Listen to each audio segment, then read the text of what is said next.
Good morning. My name is Sadiq Quasim. I'm from a company called Loyakk. I'm based out of London. This keynote was actually supposed to be done by my CEO, who is based from the Silicon Valley.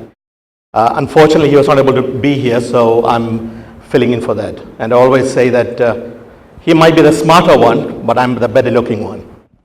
So the things that I'm going to look at is how large enterprises can be transformed and are being transformed currently with the use of blockchain, and changing a lot of the business models that exist right now. And we look at that right across the value chain, from something being built, being sold, and being serviced, and how blockchain is going to transform each of those along the value chain. So one of the ways to look at it is from a framework perspective. How is it that blockchain is disrupting each of those areas? And also the transformation that data and transformation is bringing to the enterprise.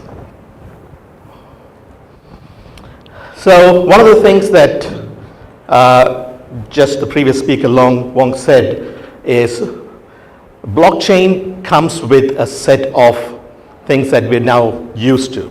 It's sort of become like a utility, like you said. So in terms of the security, being able to know that it's immutable, being able to trace where information is, and so on. So we need to start looking at what is the next level, next stage of these going on. And the first speaker also showed some of the technologies that have started coming in, products that have coming in as a result of the blockchain innovation that's coming through. And we start to see now the whole tokenization and how that is changing business models and revenue models. So take a simple example. In the offline world right now, if you look at a laundromat, so you go into a laundromat, you put in a coin, you do your laundry. Now if you start to think about that, saying, if we can tokenize that business model, how can that change the whole economy for that enterprise? How can it expand? How can it make a difference from a revenue standpoint? And then we start seeing innovation. And in the last two speakers, we saw a range of different companies that have come up, the innovation they're bringing, and the velocity with which they're bringing that innovation to market. So these are the three areas that is starting to transform large business. So if you look at the framework, you can look at the current business model as being, is it centralized or decentralized? And what we have been seeing, the other part of it is to say, are you looking at the value or are you looking at data? And the first and second wave has always been looking at the bottom left-hand quadrant. So you've got cryptocurrencies that have come in, looking at disrupting something that is from a centralized system and moving it into a decentralized payments and related solutions that have come out. What we looked at is, it is not just the value of the cryptocurrency or the financial that is there. We start looking at the data that we have.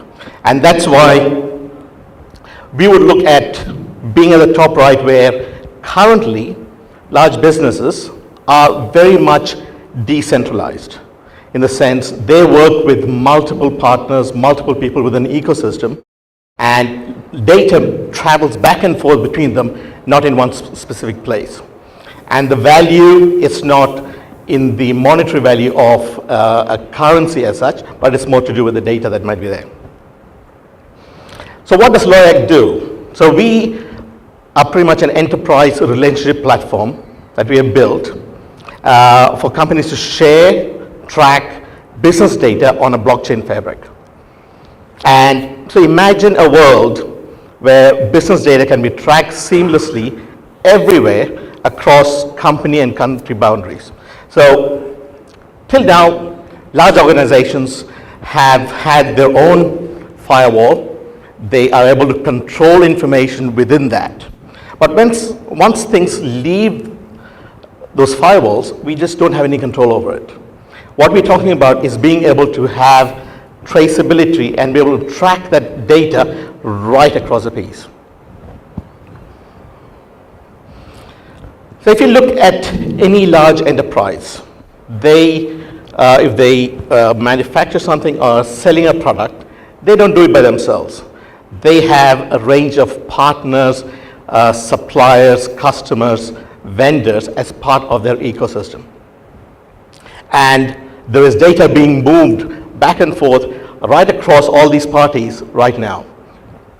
This has a big problem. And one of the biggest problems is because you've got data that is not secured, that is not necessarily immutable, it costs $2 trillion every year to be as a result of data leaks.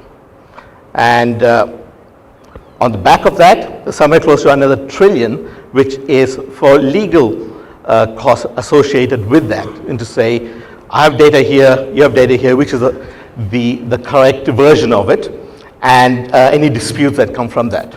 I was talking to a lawyer friend the other day, and he said, don't disrupt that side of things. That's our bread and butter.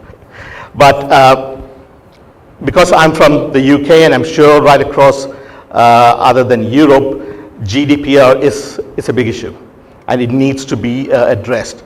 And the basic thing about it is knowing where someone's data is, and them being able to have the right to forget that data. And when you have data that you're holding, which is within your systems, it's quite easy. But when it goes outside of your network, it's difficult for you to control that and be able to track it. So we said, okay, let's talk to some of our customers and what are their pain points.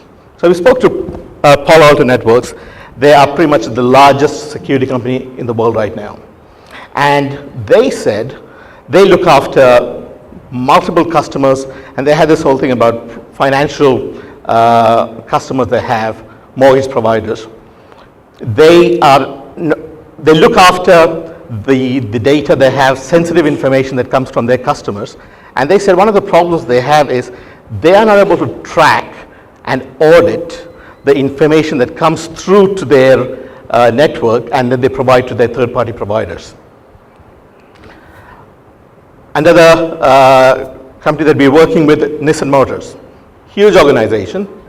They build cars. One of the issues that they have is as they build a concept car, from the time a design is there, and their design is their IP, it's very sensitive. From the time they get a design, getting it approved, and then pushing it right through to getting it built, it takes a bit of time, and they've got over 120 suppliers, designers, consultants, and a supply chain to get it there. So their biggest problem is we are not too sure where our data is at any one point in time. Zurich Insurance, one of the largest insurance firms in the world, they have exactly the same problem. They are looking at it from a customer perspective to saying that customer data, it goes across brokers, partners, and also underwriters, but they don't have a track of how that business data is, where it is, and who has access to it. So this is just some of the feedback we have had from our existing customers and people that we've been speaking to. So if you look at it across the different application stacks, so you might have an internal enterprise application where information is stored, not a problem. You might have some of that data going across to the public cloud. And you'd also have other SaaS applications which are like CRM or marketing applications that are in the cloud. And you have partner data centers where you might be sending information to or synchronizing some of your data. The biggest problem is that the data flow across those company boundaries and in between the clouds, whether it's on-premise or public cloud or SaaS, is the inability to track that data, and that has a direct impact on the revenue and costs with significant compliance risks. So not being able to trace where that is at any one point in time. So what does Loyakk do? So think of us as a secure data container which carries information between organizations. Three things it does: securely share critical business data with partners, ensure full auditability across the company boundaries, and eliminate reconciliation and contract disputes. And the token, which is tied up with the smart contract, does three things. One is who has access to that data, so the permissioning of it, the propagation as in who can share that data, where does it go, and the third thing is what has happened to it, so the traceability of it. So the critical business data, along with business context and business commitments, is protected by the Loyakk token and the smart contract that goes with it. And this is on a blockchain platform that we're building. As we start talking about the business model that I spoke about before, we have got a platform that's platforming licensed, and then you can have an organization using that, don't need to use tokens because it's not leaving the company boundaries. But once you start leaving the company boundaries, the Loyakk token is what carries that secure information across and outside the firewall. And each transaction that takes place is a microservice and consumes tokens. And the third side of it is the platform licensing. You've got token usage being utilized, and you can have multiple vendors and third-party stakeholders coming into the picture that do not necessarily need to have infrastructure. They would interact using the token without having to, because most businesses don't care what is underneath. It's all under the carpet. They are working with applications they're used to, and everything else is being done behind the scenes. Let's look at a real-life customer issue that is there. So there's a large organization based out of Shenzhen.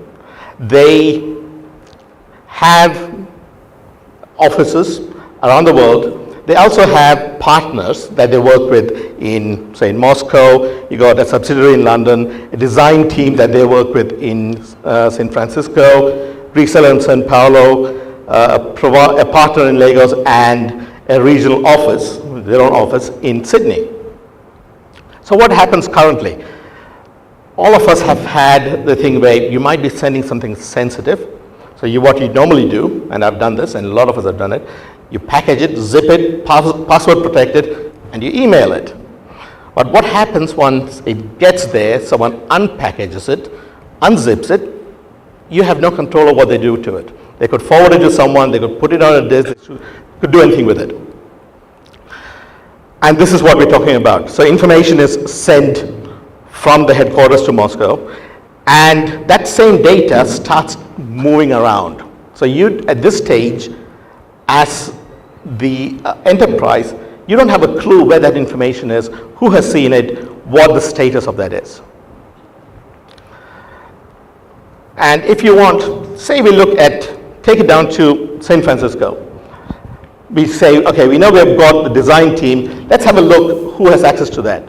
Or we can see that a certain office, there are 2 people who have got access to it, and this is the level of access they have. You can look at, there's a second building that has got 4 people who have got access to the design documents. So it's very granular to be able to nail down where the information is and what the status of it is at any point in time.